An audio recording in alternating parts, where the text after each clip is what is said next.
오늘도 예배 시간을 통해서 하나님의 평화가 함께하기를 소원합니다. 새 힘을 받는 은혜의 시간이 되기를 원합니다. 가정에서 온라인으로 참여하는 모든 분들에게도 동일한 은혜가 함께하기를 소원합니다. 우리 앞뒤 좌우로 반갑습니다.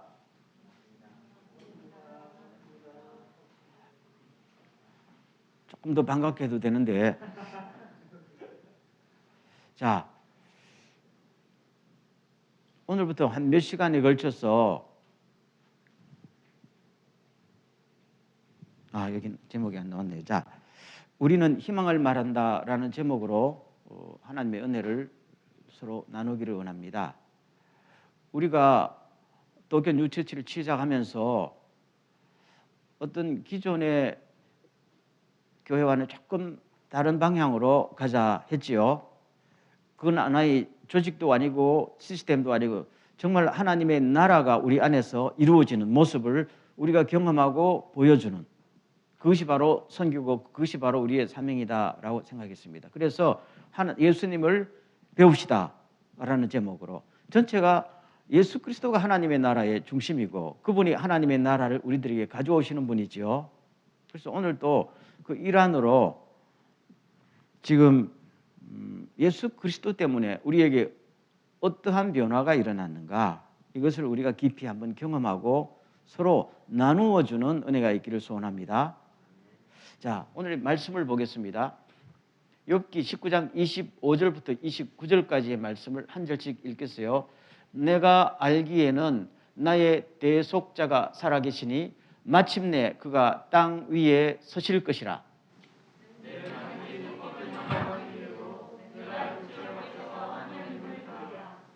내가 그를 보리니 내 눈으로 그를 보기를 낯선 사람처럼 하지 않을 것이라. 내 마음이 초조하구나.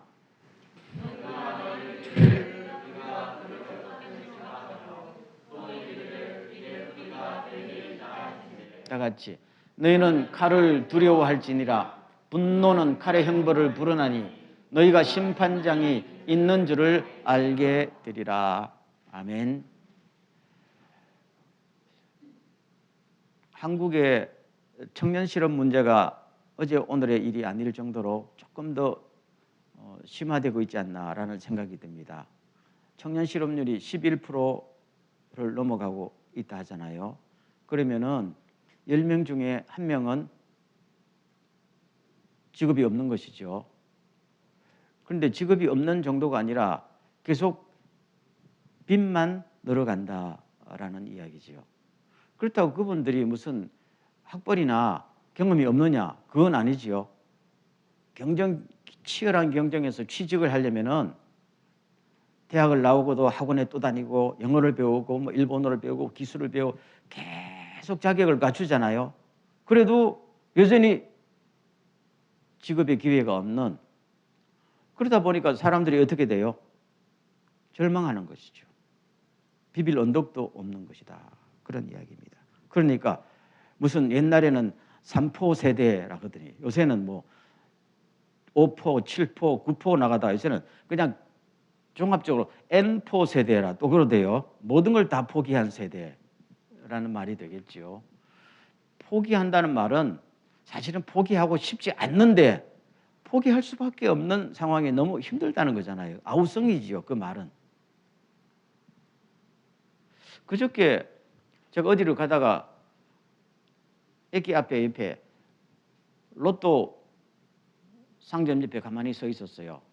그러다 보니까 거기에 로또를 사러 오는 분들이 제가 한 7, 8분 봤는데 다 노인들이더라고.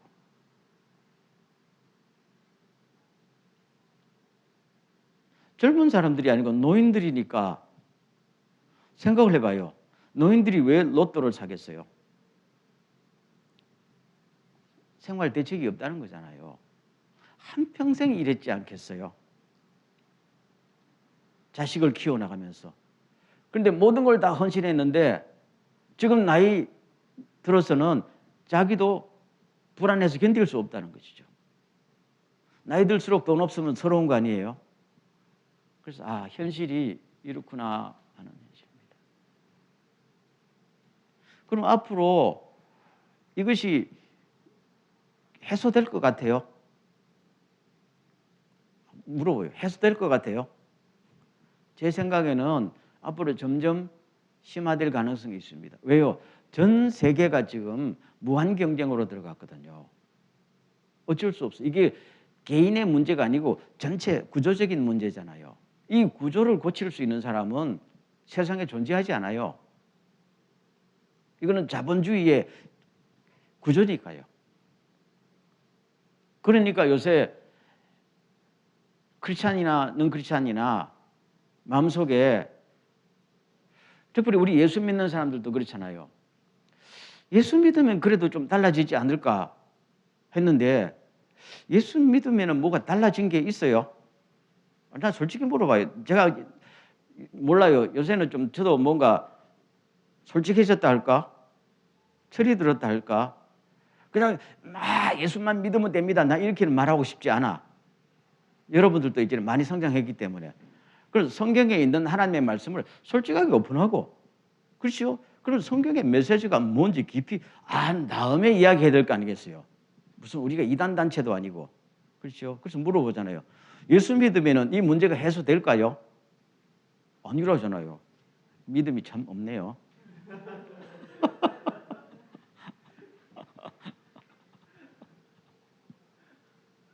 그렇죠?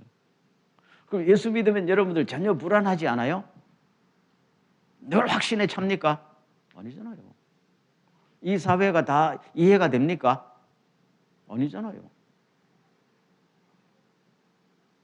예수를 믿어도 늘 어떤 사람은 잘 먹고 잘 살고 어떤 사람은 못 먹고 못 살더라고. 그렇죠? 예수 믿는 사람과 안 믿는 사람의 차이가 있으면은 그래도 우리는 위안을 받고 살잖아요. 뭐 현실의 차이가 없어, 사실은. 예수 믿는데도 어떤 사람은 다른 사람보다 인생이 더 힘들고 고통스럽게 살아요. 그것도 한평생. 그래요, 안 그래요? 그게 단순히 팔자소관입니까? 이 사회는 이 문제를 답을 달라면 그냥 팔자소관이다. 팔자소관은 운명론이에요. 태어날 때 자기가 태어난 생년월일과 팔자에 따라서 인생이 결정지어진다는. 그러면 인생을 왜 살아요? 그런 일생은. 그렇죠? 그러면 이 문제가 없다고 생각하고 잊어버리고 살아라. 불교식에 가르쳐. 그런다고 고통이 없어지고 문제가 답이 되나요? 현실은 여전히 현실인데요.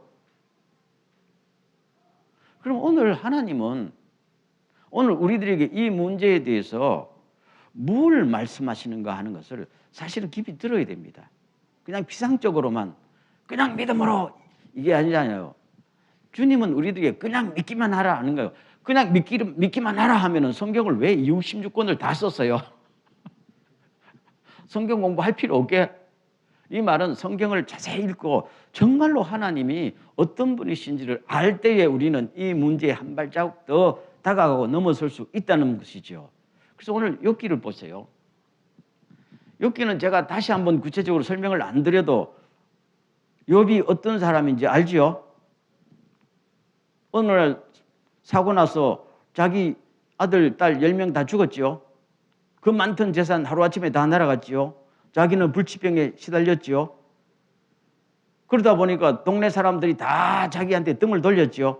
심지어 자기 집에 부리던 종들마도 자기를 업신여긴다고 그랬잖아요. 그래서 결국 뭐예요? 하나님 앞에 왜 이렇습니까? 물었는데 하나님이 답을 합니까? 안 합니까? 안 합니다. 하나님은 철저하게 외면하고 침묵해버립니다. 이게 욥기예요. 그러면 욥이 여기에서 뭘 느끼겠어요? 두 가지를 느낍니다. 하나는 뭡니까? 절망을 느낍니다. 지금 욥에게 있어서 자기가 고통이라는 것은 중요한 문제가 아니었어요. 처음에는 고통이 너무 힘들었는데 이제는 고통보다도 내가 왜 이렇게 당해야 되느냐 하는데 하나님이 보고 답을 달라 하니까 하나님이 뭐예요? 답을 안 주잖아요. 그래서 오늘 19장 후반부를 읽었습니다만 19장 전반부에 쭉 보면 하나님이 내 희망을 뿌리째 뽑았습니다라고 하잖아요. 하나님께 희망을 걸고 요새 믿음으로 살려고 발버둥 쳤는데 그 하나님이 뭡니까? 믿던 도끼에 발등에 치키듯이 하나님이 내 희망을 다 뽑아갔다는 거잖아요. 그러니까 남는 건 뭡니까? 절망밖에 없습니다.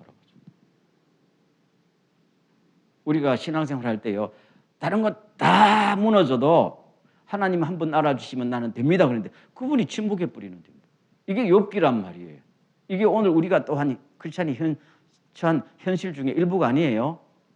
두 번째 느끼는 것이 뭐냐면요, 소외입니다. 소외. 19장에 안 읽었습니다만 보면 이런 말이 나와요. 내 아내는 내 숨 쉬는 것도 싫어한다. 소외지요. 같이 자식을 열놓고 사랑한다 사랑한다고 살았는데 이제 자기가 이게 불치병에 걸리니까 숨 쉬는 소리도 듣기 싫다잖아요. 저 인간 왜 아직도 안 죽고 있냐. 그럼 여기서 뭘 느껴요? 엄청난 소외감을 느끼는 거예요. 다른 사람도 아니고 남편들이 만약에 그런 지경에 처하면 살고 싶겠어? 여기는 그러면 한 분도 없네요. 다 사랑을 많이 받는가 본데 욥은 그랬단 말이에요. 그럼 그렇다고 욥이 무슨 큰 잘못이 있어요? 절망과 소외 속에서 그러면은 욥이 할 수 있었던 행동이 뭘까요? 라고 한다면 무슨 행동을 했을까요? 그게 바로 다음에 귀절이 나오잖아요. 보세요. 성경을 한번 비춰보십시오. 앞으로 가세요. 조금 더 앞으로. 2절 앞으로 가보세요. 그렇죠. 내가 알기에는 나의 대속자가 살아계시니 마침내 그가 땅 위에 서실 것이다. 이 희망을 하나 닦았습니다. 대속자라는 것은 내 문제를 대신 해결해 줄 사람을 나는 찾고 있다. 있을 것이다. 있다잖아요. 그러니까 마침내 내가 지금 이렇게 해도 언젠가는 반드시 나를 대신해서 변호해 줄 그분이 나를 위해서 떨치고 일어날 것입니다. 나는 그분을 기다립니다. 그렇게 말하지요. 그리고 한 기절 더 나갑니다. 내 가족이 벗김을 당한 후에도 내가 육체방에서 하나님을 봅니다. 이 땅에서 이렇게 내가 죽을지라도 죽은 다음에라도 하나님은 내 문제를 들고 일어나서 네가 정당했다. 그렇죠? 네가 왜 이랬느냐라고 밝혀줄 그날이 반드시 올 것입니다라고 이 희망만큼은 끝까지 붙들고 있었다는 말입니다. 이거는 희망이라기보다는 그냥 어쩔 수 없는 외통수의 선택이기도 해요. 왜냐하면 자기가 이제까지 믿었던 창조주 하나님에게 묻는 것도 안 한다면 자기는 그냥 모든 게 끝나잖아요. 그래서 물어놔도 보자 하고 계속 묻는 것이 욥기 1장부터 마지막까지. 욥기는 뭡니까? 계속 하나님 앞에 묻는 거예요. 왜 그래요? 왜 그래요? 왜 그래요? 앞에 죽어도 계속 묻는 거예요. 여러분 여기서 하나 우리가 꼭 깨달아야 될 게 있어요. 묻는 것은 신앙입니다. 다 기다리세요. 묻는 것은 신앙입니다. 묻지 않으면 신앙이 없는데요. 성경에서 보면 하나님은요, 우리가 하나님 앞에 자꾸 묻는 것을 전혀 귀찮아하지 않습니다. 우리는 누가 몇 마디 물으면 귀찮아 죽겠는데 하나님은요, 계속 왜 그러느냐고 그 묻는 것을 기다리십니다. 욥기는 그렇게 했단 말입니다. 그래서 저는 여러분들이 젊은 날에 나는 안 젊습니다 하지 말고 아직도 왕성한 날이잖아요.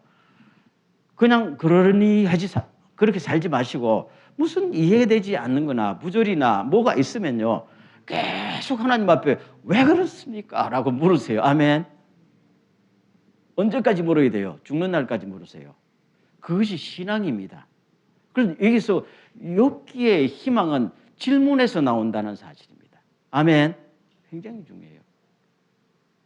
여러분 제가 다시 한번 확인할게요. 신앙생활하면서 아무런 질문이 없어요? 고통을 당해도 당하는가 보다. 힘이 들면 뭐 팔자소간이 보다. 이거는 신앙이 아니고 그건 기계와 같이 로봇가 아니네요. 우리는 하나님의 형상으로 태어났기 때문에 뭐가 조금이나 있으면 왜 이런 문제가 생깁니까? 당신은 누구고 나는 누군데 왜 이렇게밖에 안 됩니까? 라고 끊임없이 물어야 됩니다. 언제까지요? 해답을 줄 때까지. 그래서 욥은 묻다가 내가 살아생전 해답이 응답이 안 되면은 죽은 다음에라도 해답을 주실 것입니다. 라는 이게 정말로 이것만큼은 절대로 포기하지 않았을 때 거기서 문제가 뒤집어지는 거 아니에요? 우리들에게 오늘 이 시간 그런 은혜가 있기를 바랍니다. 개인의 문제든지 교회의 문제든지 세상의 문제를 그냥 이렇게 보지 마십시오. 하나님은 당신에게 진심으로 찾고 찾는다는 말은 질문한다는 거잖아요. 그런 사람들을 기다리고 계신다 하는 문제입니다. 자, 그럼 여기서 욥이 두 가지를 하나님 앞에 구했지요. 첫째는 내 삶의 이유를 밝혀달라는 거잖아요. 중보자, 구속자한테. 내가 왜 이렇게 힘들게 인생을 살아야 돼요? 답이 나와요, 안 나와요? 안 나오지요. 여러분들은 여러분의 인생에 내가 왜 이렇게 힘들게 살아야 돼요? 라고 물으면 답을 해줘요? 여러분 답을 알아요? 그럼 하나님 앞에 물어봤지요? 그럼 하나님이 꿈에 짠하게 나타나서 답을 해줍니까? 안 해줘요. 그리고 욥은 왜냐고 묻는 겁니다. 이런 인생을 살려고 내가 태어났나요? 하나님은 이렇게 나를 플랜을 세우시고 나를 이 땅에 살게 하셨나요? 왜냐고 자꾸만 묻는 거예요. 욥도 옛날에는 잘 살았던 사람입니다. 상황이 바뀌어서 이렇게 묻는 것이죠. 두 번째는 뭘 묻는가 하면요. 27절, 28절. 너희가 만일 이르기를 우리가 그를 어떻게 칠까 하며 또 이르기를 이 일의 뿌리가 그에 있다 할진대 29절 너희는 칼을 두려워할지니라 분노는 칼의 형벌을 부르나니 너희가 심판장이 있는 줄을 알게 되리라 그 말입니다. 여기서 28절로 다시 돌아가 보면요. 너희가 만일 할 때 너희는 누구를 말한지 알아요? 친구 3명을 말합니다. 그 믿었던 친구 셋이 찾아와서 네가 이렇게 당한 것은 네가 하나님 앞에 무슨 숨은 죄가 있기 때문이 아니냐? 그렇게 3명이서 계속 돌아가면서 이야기하는 거예요. 그러면서도 하나님은 옳은 일을 한 사람은 반드시 상 주시고 나쁜 일을 한 사람은 반드시 벌을 주시는 정의로운 하나님인데 네가 이렇게 잘못된 것은 네가 반드시 하나님 앞에 잘못했다는 거 아니냐? 이렇게 가지고 하니까 욥이 억울합니까? 억울하지 않습니까? 아니 내가 사실 만에 하나라도 하나님 앞에 벌 받을 일을 했다 할지라도 친구인 니들이 나를 그렇게 몰아세우면 안 되지. 친구 좋다는 게 뭐야? 그리고 네가 정말로 나를 갖다가 사랑과 긍휼함을 가지고 하는 게 아니고 평소에 시기 질투를 쏟아내는 거 아니야. 내 그럴 줄 알았다. 그 심정 아니냐는 거야. 그렇죠? 하나님께서 그런 사람은 반드시 심판하기를 바랍니다 하고 하나님의 정의에 호소하는 거예요. 니놈들이 더 나쁘다는 거예요. 처음부터 나한테 뒤통수 친 놈들, 그놈들은 원래 그런 놈들인데 너는 나를 사랑한다고 그러고 너는 그래도 이 세상의 지도자고 너는 이 세상의 정의를 편다고 하는 스승들이 나한테 찾아와가지고 남의 아픔에 너무 객관적으로만 보지 않느냐 이거죠.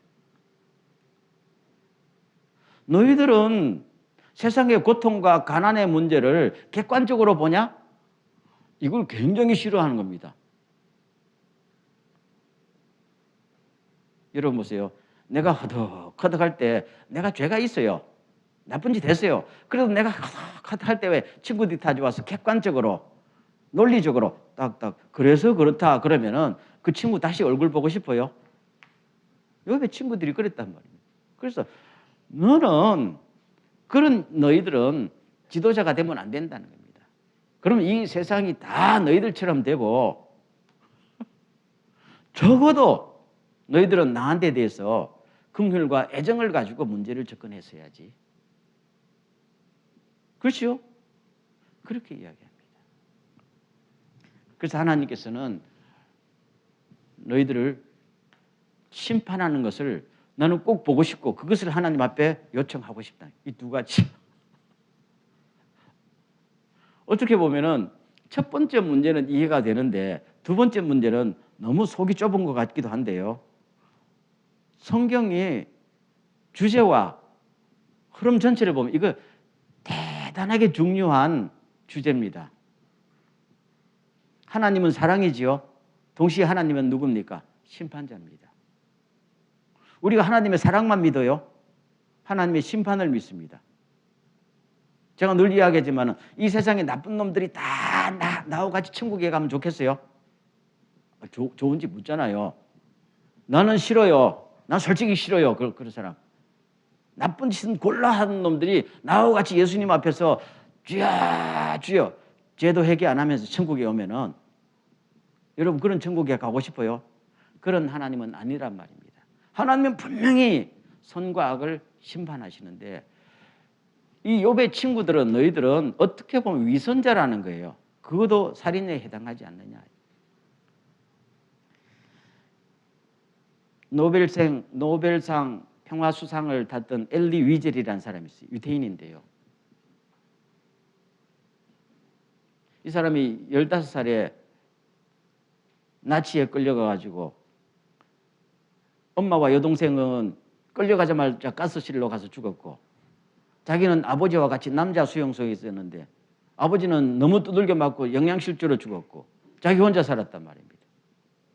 나중에 혼자 살아남아서 활동하다가 이제 결국 그야말로 세상의 이력적인 작가요, 지도자요, 나중에 노벨상 평화상을 86년도에 수상했는데요. 그 상을 받는 연설에서 이분이 한 게 무슨 말인가 하면 여러분 중립은 절대로 고통당하는 사람에게 고통당하는 사람의 편이 아닙니다. 라고 이야기를 합니다. 우리는 어떤 사건이 일어나는데 나는 이 편도 아니고 저 편도 아니라 그러면 그 사람 되게 깨끗해 보이죠. 근데 이 사람은 그 아우슈비츠를 겪고 나서 누구가 힘들게 살고 있다 할 때 나는 욥의 친구들처럼 객관적이고 논리적으로 접근하는 거는 그건 절대로 문제의 핵심에 도달한 것도 아니고 고통받는 사람의 편에 서 보면 아무것도 아니요 오히려 적대적인 행위다. 그렇게 이야기하고 있습니다. 여러분 어떻게 생각해요? 그리고 이렇게 말합니다. 침묵이라는 것은 절대로 고통받는 사람의 편이 아니고 사랑의 반대말은 증오도 아니고 무관심입니다. 믿음의 반대말도 이단이 아니고 무관심입니다. 그렇죠? 삶의 반대말은 죽음이 아니고 무관심입니다. 라고 철저하게 논리적이고 객관적인 판단자 입장에 인간이 선다는 것은 죄악이라고 이야기해요. 여러분 어떻게 생각하겠어요? 그거는 사람이 하나님의 입장에서 하나님도 그렇게 안 하거든요. 그러면서 이 욥기의 이 말이 가만히 보면은 이해가 안 되는데요. 욥의 입장에서 보면은 이걸 하나님 앞에 간절히 호소할 수밖에 없어요. 이 땅에 정의라는 것이 도대체 어디에 있습니까? 정의가 없는 세상은 살만한 세상이 아니잖아요. 그렇게 간절히. 그럼 오늘 후반부로 갔어요. 욥은 그렇게까지 끈질기게 하나님 앞에 매달려서 해답을 얻었을까요? 얻은 것 같아요. 욥기를 보면은 나중에 욥이 제가 전에는 귀로만 들었는데 이제는 눈으로 봅니다 하면서 결론을 맺습니다. 그러나 사실은요, 욥기 안에서는 100%의 해답이 주어지지 않고 있습니다. 그러면 그 해답이 어디서 주어졌는가 하면요, 욥이 그렇게 간절하게 구했던 구원자, 중보자, 변호인, 그게 누굴까요? 예수 그리스도. 예수 그리스도. 예수 그리스도 안에서 하나님이 우리들에게 이 문제에 대해서 해답을 주실 거예요. 방금 말한 엘리 위젤 이야기를 하나 더 할게요. 그 사람이 영어로 나이트, 밤이라는 책을 썼거든요. 이건 소설이 아니고 자기 수용소에 숙이지요. 15살 나이에 나치 군인들이 유대인 소년을 잡아다가 교수들의 목을 매달았단 말입니다. 자기 또래 아니에요. 다 집합시켜 놓고. 근데 얘는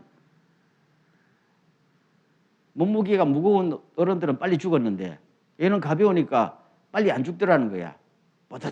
버드덩거리고 힘겹게 하니까 그 모여든 유대인들이 얼마나 힘들겠어요. 그래서 뒤에서 이럴 때 우리가 믿었던 하나님은 어디 계시냐고, 어디 있느냐 그렇게 할 때 이 소년의 마음속에 하나님은 어디 계시냐고 라는 반문이 생기면서 자기가 그랬어요. 그 순간 나에게 어떤 음성 같은 것이 들리는데 하나님이 어디 계시냐고, 하나님은 여기에 계시지 않느냐, 저 교수대에 저 소년과 함께 달려있지 않냐라는 그런 음성을 들었다는 것이죠. 그러면서 그렇다면 답이 뭐냐라는 것을 캐묻는 것이 그분의 하나의 신앙의 여정이었거든요.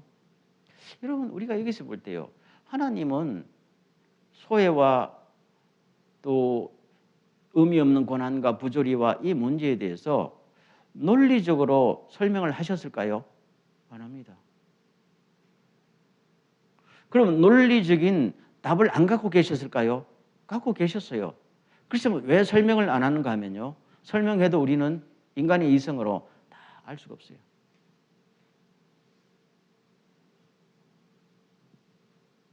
그래서 하나님께서 자기 아들을 이 땅에 보내셔서 우리와 똑같이 절망에 빠지고 소외에 빠져서 십자가에 죽는 모습을 보여줍니다. 내가 너와 함께. 이게 해답입니다. 여러분, 예수님이 이 땅에 계실 때 철저하게 사람들에게 소외된 거 아니에요? 인물이 잘생겼어요? 돈이 많았어요? 학식이 있었어요? 아무것도 없이 사셨잖아요. 잘못을 했어요. 그렇지만 철저하게 사람들에게 짓밟히고 십자가에 달려서 마지막에는 오직 누구만 바라봤어요? 하나님. 하나님 한 번 바라봤어요. 근데 하나님이 예수님의 그 마지막에 함께 하셨을까요? 안 합니다. 그러니까 예수님께서 마지막에 부르짖은 말이 뭐예요? 엘리 엘리 라마 사박디. 나의 하나님 어찌하여 나를 버리셨나이까. 마지막에 하나님 앞에서만큼은 네가 옳다, 내가 너를 사랑한다, 이 답을 듣고 싶었다는 거예요. 근데 하나님이 뭡니까? 침묵, 외면하신 겁니다. 견딜 수 없으니까 어찌하여 나를 버리셨나이까. 마치 욥이 말하듯이 오늘 많은 크리스찬들이 왜 하나님은 내 문제에 대해서 개입을 안 합니까? 왜 하나님은 손가락 하나만 움직여도 이 문제를 다 해결하는데 보고만 계십니까? 할 때 하나님은 설명하지 않고 당신의 아들 독생자를 우리와 더 심한 모습으로 보내시면서 이것이 나의 해답이다, 이렇게 말씀하시는 거죠. 그럼 우리가 이 땅에 사는 동안에 주님의 사랑을 깨달으면은 이해가 되지 않아도 인생을 살 수가 있다는 거죠. 아멘. 그런 주님을 우리가 믿는다면은 아무 문제가 해결이 안 돼도 살아갈 수 있다는 거죠. 왜요? 사랑이 능력이고 믿음이 능력이기 때문입니다. 어차피 이 땅에서는 아무리 논리적인 설명을 해도 논리적인 설명은 또 다른 논리적인 질문으로 이어질 수밖에 해요. 고통의 문제와 삶의 문제가 천국이 아닌 이상 여기서 다 해결되는 거 아니잖아요. 그래서 천국에 가는 것이죠. 천국에 가지 않고는 이 땅에서는 끊임없이 물어도 왜라는 밖에 없어요. 왜라고 물을 수밖에 없지만은, 그러나 왜라고 물었기 때문에 하나님은 십자가로 응답하시고, 그래서 우리는 주님의 사랑을 믿으면서 이 땅을 승리하는 겁니다. 그래서 로마서 8장에 보면요, 누구든지 하나님의 사랑에서 끊을 사람이 아무도 없다는 거죠. 그렇다면 살아갈 수 있는 것이죠. 여러분, 우리가 이 땅을 살아가는 삶의 모든 이유와 원칙이 어디서 나와요? 논리적인 이해에서 나오는 겁니까? 아니잖아요. 저 사람이 나를 사랑하고 저 사람이 나를 믿어주고 내가 믿으면 산단 말입니다. 이해가 돼도 안 돼도 사는데 지장이 있어요, 없어요? 없어요. 오히려 논리적으로만 너무 따지면 나중에 복잡해질 수 있단 말이에요. 그래서 주님께서는 우리를 갖다가 십자가로 포용하는 것입니다. 이것이 욥기가 질문했던 것을 신약에서 십자가로 응답하시는 주님의 음성이다. 제가 언젠가 말했던 이야기를 한 번 더 할게요. 우리 집에 애가 몇일까요? 3명이지요. 큰애가 2살 반인가? 밑에 애가 2살 더니까 한 6, 7개월. 수요일 날 교회로 가려는데 엄마가 옷을 입혀야 되잖아요. 그런데 엄마가 위에 딸 보고 먼저 옷을 입어라 이렇게 한 게 아니고 밑에 아들들 보고 옷을 입혀줬단 말입니다. 그 딸이 뭐라 그럴까요? 왜 내가 누나인데 나부터 옷을 입혀주고 나부터 관심을 가져야 되지? 이러냐고 그냥 그 앉아서 고집 부리고 우는 거예요. 그러면 여러분 이 문제를 어떻게 해결했으면 좋겠어요? 이게 부모님들도 있죠. 지금 우리 딸은 뭘 따지는 겁니다. 논리를 따지잖아요. 정당성을 따지잖아요. 왜를 따지지요. 그러면 제가 옆에 있다가 얘는 어리니까 너는 좀 참아라 하면 얘가 이해가 될까요? 이해는 돼도 이미 마음이 상해서 운단 말이에요. 그러면 제가 할 수 있는 행동은 뭘까요? 어떻게 하면 해결될까요? 간단해요. 딱 안아주면서 아빠는 니를 제일 사랑한단다. 눈물 뚝. 그 다음부터 이유를 물을까요? 안 물어요? 안 물어요. 그냥 괜찮아 하고 교회 가는 거예요. 여러분 3살짜리 애한테 왜라고 내가 답을 하면 걔는 답의 의미를 알까요? 모릅니다. 마찬가지로 하나님께서 우리 삶에 대해서 왜 나는 딴 사람보다 더 힘들게 살아야 돼요? 왜 저 사람은 죄를 반복 지는데 대물림하면서 잘 살아요? 라고 묻을 때 하나님께서 왜라고 설명해 주면 여러분은 아무리 논리적으로 이해가 돼도 마음에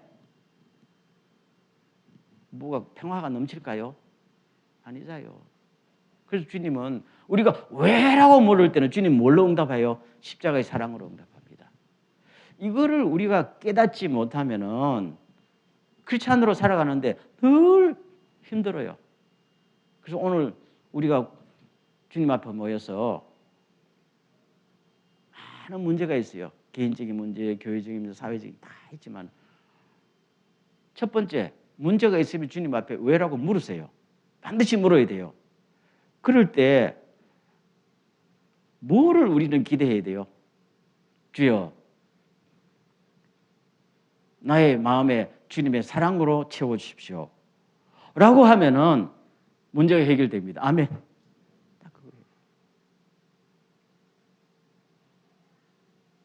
정말 여러분은 여러분의 인생의 의미를 깊이 알고 거기에 대처하기를 원합니까? 아니면은 하나님이 나를 사랑으로 꽉 품어주는 것을 더 원합니까? 뭘 더 원해요? 그렇죠? 그걸 원합니다.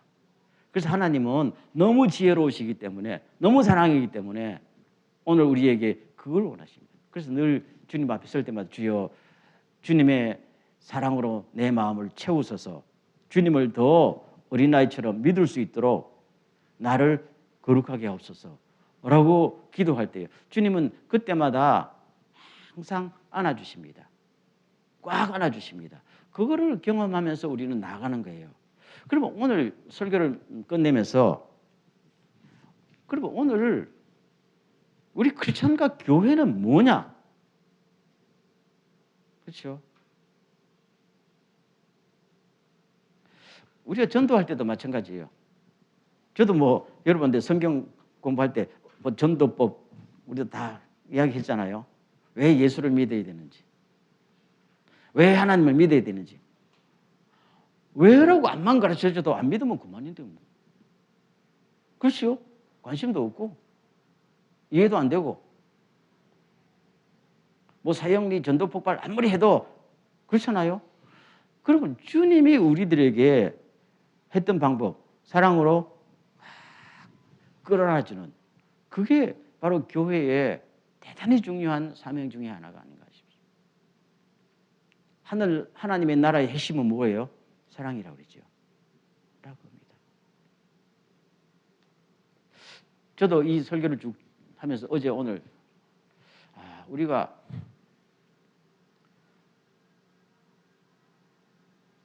너무 포용성이 없이 너무 각박하게 살았구나. 또 일본 사회에 살다 보니까 여기 또 일본 분들 계시지만 좀 양해하세요. 그건 내 개인적인 이야기니까. 일본은 정확한 나라예요. give and take가 정확해요. 내가 무슨 선물을 주면은 그분도 꼭 선물을 줘요. 그렇죠? 그러다 보니까 항상 뭔가 어떤 이렇게 뭐가 이렇게 나사처럼 굴러가야 된단 말입니다. 그냥 받고 간두는, 받고 잊어버리는 그런 사회가 아니잖아요. 주고 잊어버리는 사회가 아니잖아요. 그렇죠? 그러다 보니까 저도 한국과 미국과 일본에 와서 삽니다만은 일본에 와서 늘 느끼는 것은요, 긴장. 그냥 뭘 해놓고 그냥 잊어버리고 내가 뭘 베풀면은 그냥 그것으로 참 이게 참 좋구나 하면서 그걸로 느끼면서 끝나는 게 아니고 그 다음에 내가 뭘 해야지? 뭐를 갚아야지 하는 것이 항상 붙는 사회라는 겁니다. 그러다 보니까 자꾸만 살면 살수록 마음속에 뭐예요? 여유가 없어지면서 포용성이 없어지고 사랑이 아닌 의무감이 자꾸 생기니까 나중에는 저 사람이 내 기대만큼 하지 않을 때는 여러 가지 복잡한 감정이 생기더라고요. 이게 뭔가 낯설게 다가오는 느낌이에요. 저는 그렇게 안 살았거든요. 우리가 성경을 보면요, 주님의 사랑은 조건이 없잖아요. 그냥 주면 잊어버려요. 한 손이 한 것을 한 손이 모르게 하라고 그래요. 받으면 뭐예요? 감사합니다. 그러고 해야지. 내가 또 하나님께 뭘 또 바쳐야지. 이게 사랑이 아니잖아요. 그 사랑이라는 게 하나님이 말하는 사랑의 본질을 알고 이 사랑으로 가정을 끌어안고 교회를 끌어안고 사회를 끌어안는 그곳에 고통의 문제, 부조리의 문제 모든 것들이 용광로처럼 녹는다. 그것이 욥기의 메시지고 그게 십자가의 메시지란 말입니다. 그럼 오늘 교회가 크든 작든 그런 그 하나님의 나라 아니에요. 그걸 구현할 수 있다면은요, 얼마나 하나님의 영광 받으시고 우리 삶이요 풍요로워질까 하는 것을 다시 한번 느낍니다. 여러분은 어떻게 생각해요? 웹사이트를 쭉 뒤지다 보면요, 제가 몇 주 전인가 웹사이트를 쭉 뒤지다 보니까 가난한 사람들과 사귀지 말라. 그 항목이 수도 없이 뜨는 거예요. 이게 뭐야 이게 도대체. 읽어봤어요. 가난한 사람과 사귀면은 니도 가난해진다는 거예요. 그리고 어떤 또 그래 보면 1등석 타는 사람들의 특징 하면 쫙 나타나. 아 이게 뭐야. 그렇죠? 고민하는 사람들하고 옆에 있으면 안 되고 질문하는 사람들 옆에 있으면 인생이 귀찮아지는 거잖아요. 사회는 이걸 어떻게 피하고 어떻게 올라만 갈까 하는 것을 노하우를 가르치고 있더라고요. 그건 성경에 보면 욥의 친구들이죠. 너희들은 철저하게 중립을 지키면서 너희들의 입장을 이야기하냐? 그거는 아니지. 누가 힘들다면은 철저하게 그 사람의 입장에서 품고 이 사람이 다시 회복될 수 있도록 하는 것이 그게 크리스찬이잖아요.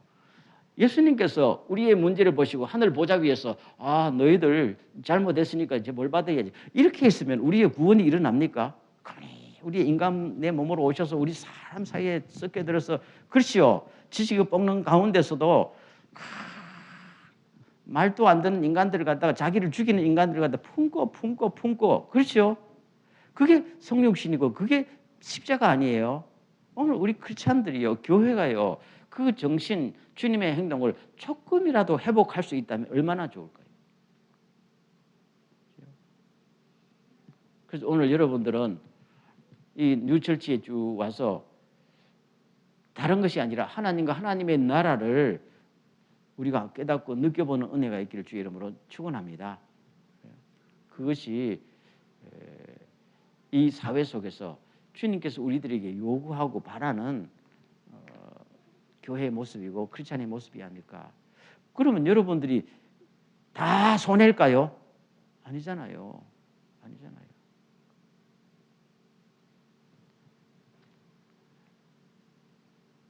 어떤 사람이 천국에 갔는데 천국 문에 서서 가만히 보니까 많은 사람이 천국으로 들어오더래요. 근데 문 앞에 서 있던 예수님께서 한결같이 물어보는 게 하나 있더랍니다. 주님, 저는 이 땅에서 100명에게 복음을 전도하고 왔습니다. 하니까 예수님께서 알았어. 그런데 너는 이 땅에서 사랑하는 법을 배우고 왔냐? 묻더래요. 어떤 사람이 와서 주야, 저는 주님을 위해서 재산을 다 바쳤습니다. 하니까 알겠어. 그런데 너는 사랑하는 법을 배우고 왔냐? 묻더래요.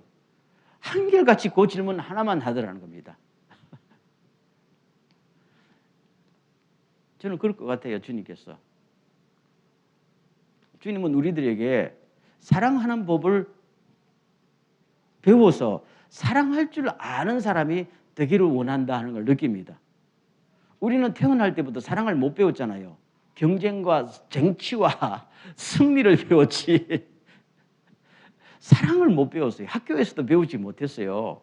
교회 가서도 머리가 되라 꼬리가 되지 마라 그랬잖아요.